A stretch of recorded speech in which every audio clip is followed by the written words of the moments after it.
Hello there, I want to take you back to the future. What do I mean by that?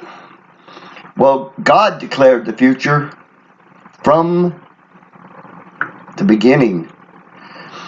Isaiah 46:10 says, God declared the end of things from the beginning through the mouth of the prophets. He said, surely I do nothing unless I declare it to the prophets, and they declare it upon the people. God told us what the end times would be like from the beginning of times through the mouth of the prophets. I would just want to give you one prophecy, Isaiah 19, and it's concerning Egypt. Let me read the prophecy to you, and you tell me if the Bible doesn't come true and is 100% accurate. The burden of Egypt is what it's called in Isaiah 19. Behold, the Lord rideth upon a swift cloud, and shall come into Egypt. And the idols of Egypt shall be moved at his presence, and the heart of Egypt shall melt in the midst of it. And I will set the Egyptians against the Egyptians, and they shall fight every one against his brother, and every one against his neighbor, city against city, and kingdom against kingdom. And the spirit of Egypt shall fail in the midst thereof, and I will destroy the counsel thereof, and they shall seek to the idols and to the charmers, and to them that have familiar spirits, and to the wizards. And the Egyptians will I give over into the hands of a cruel lord, and a fierce king shall rule over them, saith the Lord of hosts. And the waters shall fail from the sea, and the river shall be wasted and dried up, the Nile River. And they shall turn the river from far away, and the brooks of the bench shall be emptied. That's a mouthful. The river Nile's going to dry up. The idols are going to be moved. Egypt will fight Egypt. He will give them over to a cruel lord. The Nile River will be turned. God will hold the rains from the seas, and it will dry up and be desolate in Egypt. Could that really happen? Or could that be happening right now? Hey Google, could Isaiah 19 actually happen? Could the idols be moved? Egyptian police say they have recovered an ancient statue of Tutankhamun's sister, stolen during unrest in August. The limestone figurine, believed to be of Ankhesemen, was among hundreds of artifacts taken from the museum in Malawi. Amid the unrest following the overthrow of President Mohamed Morsi, it was traced by police to a coffee shop owner in the Khan el-Khalili Bazaar district of the capital, Cairo. A senior official told the BBC the statue was largely in a good condition. It needed some restoration work, but would go on display in a new museum devoted to the family of Tutankhamun's father, the pharaoh Akhenaten, said Ahmed Sharaf, head of Egypt's museum department. The family of Akhenaten, who ruled ancient Egypt around 1500 BC, would now be reunited, said Mr. Sharaf. The Malawi Museum was one of several ransacked across the country during the riots which broke out as the security forces cracked down on Islamist supporters of Mr. Morsi who were staging a sit-in in the capital, Cairo. Antiquities Minister Mohammed Ibrahim said the 32 centimeters, 13-inch statue of the girl was one of the most important in the museum. Mr. Ibrahim told the AFP news agency that about 1,050 artifacts had been stolen at that time, of which about 800 had been recovered. Egypt's ancient sites have been targeted by treasure seekers for centuries, with the tomb of the boy pharaoh Tutankhamun famously surviving almost intact. But the BBC's Arab Affairs editor Sebastian Usher says the upheavals in Egypt since the overthrow of Hosni Mubarak in 2011 have helped looters target museums and archaeological sites for ancient treasures to sell on the black market. Frightening picture here in America, and now to the other arresting image today, this one playing out overseas. Frightening scenes out of Egypt tonight. Supporters there of the ousted President Mohamed Morsi facing off against the military. Things then turned chaotic, soldiers firing shots directly into the crowd of presidential supporters. And then as the day wore on, all over the city, as you can see, fires breaking out. Tonight, our coverage of the crisis in Egypt as we ask, could this now lead to all-out civil war? ABC's Alex Marquardt is live for us in Cairo again tonight. Alex, good evening. Good evening, David. It was a tense day here in Egypt that erupted tonight. That anger against the military for ousting the country's first democratically elected president turned deadly, and many here are afraid it could just be the beginning of a bloody wave of violence. Battles in the streets of Cairo tonight. Supporters and opponents of the deposed president exchanging gunfire, rocks, and Molotov cocktails. The army eventually arrived, but here and in clashes elsewhere, at least 17 people were killed, dozens more wounded. In one city far from Cairo, the army opened fire as supporters of Mohamed Morsi prayed, sending them running for their lives. It was a day Morsi's supporters had dubbed the Friday of rejection, rejecting the military takeover. Earlier, an angry crowd surged toward the military compound they say is holding Morsi, who hasn't been seen publicly since his arrest on Wednesday night. "Hit me here, this man shouted at the soldiers. Then, shots rang out. 3 were killed. Hundreds of thousands of Morsi's furious supporters turned out across Egypt today. We elected him and we want him back. Morsi is still my president. Morsi is still my president. It's just this barbed wire that separates hundreds of armed soldiers from these thousands of Morsi supporters. The clerics are trying to keep them calm, telling them to sit down to show that they mean to be peaceful. Things could change very quickly. The spiritual head of the Muslim Brotherhood, Morsi's party, told supporters to be willing to sacrifice themselves for Morsi. People are not going to go. They are surrounding the Republican Guard's headquarters until their president is handed over to them, and they will take their president back into the presidential palace. Neither side is showing signs of backing down, and that could have ripple effects that go well beyond Egypt. Some 2 million barrels of oil pass through Egypt's Suez Canal every day, and the violence there has driven prices up just 7% this week, which could soon be felt at the pump. Hey Google, could Egypt fight Egypt like Isaiah 19 says? Will they fight each other? Hey Google, could the river Nile actually be turned from far away like Isaiah 19 says? The waters of the Nile, a source of sustenance but also a source of bitter dispute. Ethiopia began diverting a stretch of the world's longest river earlier this week to make way for a hydroelectric dam. But Addis Abeba's plans are sparking anger and concern in neighbouring countries, particularly Egypt and Sudan, that rely on the river for water. In Cairo, some residents are up in arms about the possibility that Ethiopia's €3.5 billion Renaissance Dam could reduce their supply. If the Renaissance Dam has an effect on the amount of water we receive from our share of the Nile, then we would consider this to be a red line. It's possible our state would fight, and we're ready to fight for water. In the countryside outside the capital, there's concern that agriculture could suffer and livelihoods might be put in jeopardy, as one farmer explains to Euronews. When they change the course of the Nile, how will we water our plants? How will crops grow? Mohammed Sheikh Ibrahim reports. The restless conflict between the 10 countries in the Nile basin has ignited once again. There are many possibilities as to what happens now, and every state may resort to protecting its national interests, particularly Egypt, which considers the Nile to be a vital artery and also a source of strength and weakness at the same time. Mohammed Sheikh Ibrahim, Euronews, Al-Qahira.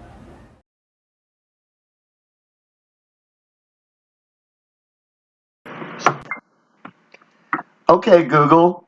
God said in Isaiah 19 he was going to withhold the rains from the seas. I Googled you. if there's a drought in Egypt, and you told me it doesn't rain in Egypt. They rely on the river Nile for their water. Then I Googled you and said, where does the Nile River get its water? And you told me from Uganda and Ethiopia. So then I said, okay, Google, is there a drought in Uganda and Ethiopia? That would fulfill the text in Isaiah 19. If there's drought, a continuing drought, that God withholds the rains from the sea. What was your answer, Google?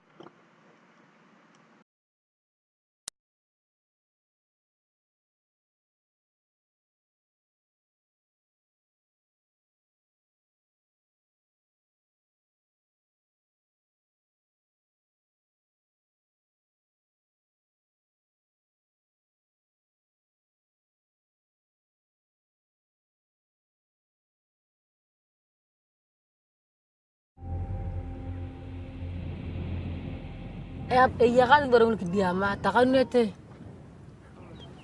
Punya apa apa nak muak kawin muak. Wir nyele lal tanya ba. Kakari ya nyele lian wa unti nyele la tama ya kamar ya nyele la tari tamar ya rato anya ko nyele ga unya ku ya tamar. Apa ye kare jikni aja kan.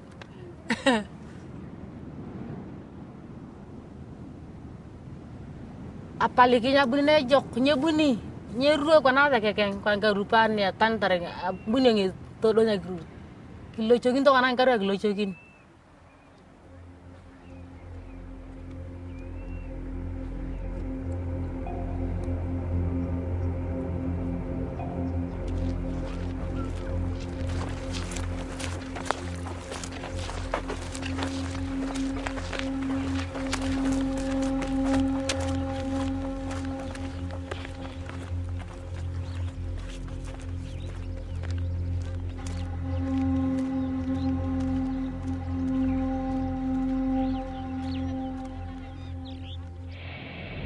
ne wontornya ko pakana gya eta pitalanya kurecha tamar ni ko ngintanya kurena gai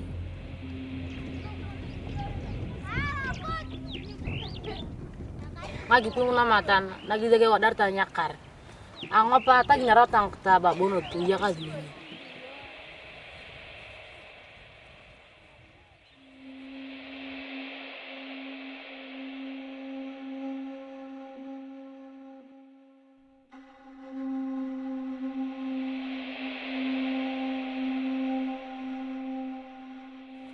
Yoko kinchana panai. Ni bore ni dorong nang doya dang. Araka gipide ke iya katar. Yoko kinchai. E boy kir bone amane ya kolongo cho irano woi bagala par nya kai. Tatama nya ketama ko na kililingi kilingi. Kiliko na ko.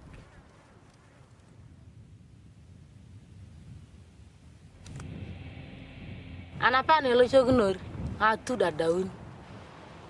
Kemalua ana mana edo awaranya kidran lara lo nyaka ngimwa kana kala bien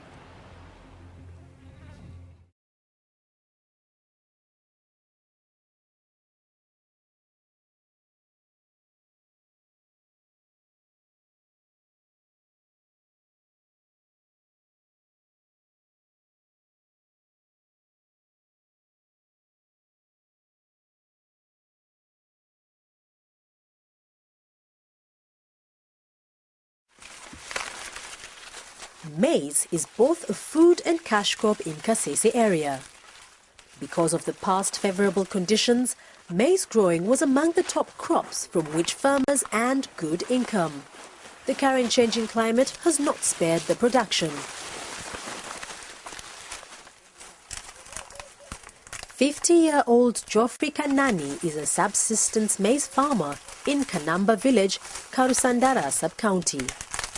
Last year, he planted maize on his 1-acre piece of land, expecting a good yield. But the unexpected prolonged drought seriously affected the yield. Can you see how small it is? We used to get very big one, long maize and big. So now you can see what I am going to get. With this miserable yield, Geoffrey will find it difficult to support his family of 8. Of course, my children may not go to school, and they will get we have a lot of famine. This brings me to the hard part of the video. The king of fierce countenance. If I said the President of the United States in a writing, when I was writing something, and then later someone else said the President of the United States, who do you think that is? It's whoever the president is at the time, right? We're dealing with the President of the United States. In Isaiah 19, God used the phrase, the king of fierce countenance. It's only used one other time in the Bible. It's in Daniel chapter 8. And he's the one that takes the sacrifice away and tries to destroy the holy people. From all the rest of the Bible, we recognize him as Antichrist. God was pointing at Egypt and pointing in Isaiah in Egypt and pointing in Daniel 8. It's the same person. And if you read Daniel, there's 3 horns that gets plucked up. And the horns are named Egypt, Libya, Cush, Northern Africa. And they will follow him in submission. They're conquered. A war is coming from Antichrist against Egypt, Libya, and Cush. They're going to have to kowtow to him. The Islamic world is uprising. We can see it everywhere it's going. And there will be one leader coming soon, and his name is Antichrist. He's against Christ. He denies the Father, the Son. Christianity cuts their heads off, like the Bible said. Who's doing that nowadays? Anybody doing that? They're doing it as we speak. That's why I said this was hard for me to say. Looking at Isaiah 19, I believe in my heart that each one of those things are happening one after the other in an order. The idols will be moved. Egypt will fight Egypt. And God will give them over to a cruel Lord. He withholds the rain. No, wait a minute. He holds the rains from the sea. Then he gives them over to the cruel Lord. And then the river is turned. The river, the Nile River, will be completely turned in 2022. The Renaissance Dam is due to be completed in 2022. 100% river turned. But Antichrist is supposed to come before, if it is in concession. Before that river's turned, he will give Egypt over to a cruel Lord. This is how close we are to the end. Ladies and gentlemen, this is how close we are. If you don't believe, Jesus said, I have foretold you all things. Foretold you these things, that when it happens, you will believe. And this is my stab at the devil. He attacked me personally. He attacked me physically, financially. He attacked my family. He made me look like crap in front of everybody. This is my payback. If I can convince you to believe, I stole a soul from him.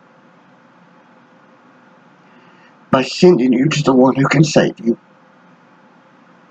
Only Jesus can save. He paid the price to redeem us. I love you, Lord, and I'm sorry for all my wickedness and all my sin. This video is a love offering to you and revenge against your enemy. Your enemy, the enemy of my enemy is my friend. I'm on your side, Lord, and I'm sorry I messed up. I'm on the side of my family, and I'm sorry I messed up. I'm on the side of those I love, and I'm sorry I messed up. I'm really sorry, and I ask your forgiveness. Join me in fighting the serpent that wants to destroy our lives. Join me by accepting Jesus as your Lord. I love you. May God bless you and show you the truth. Amen.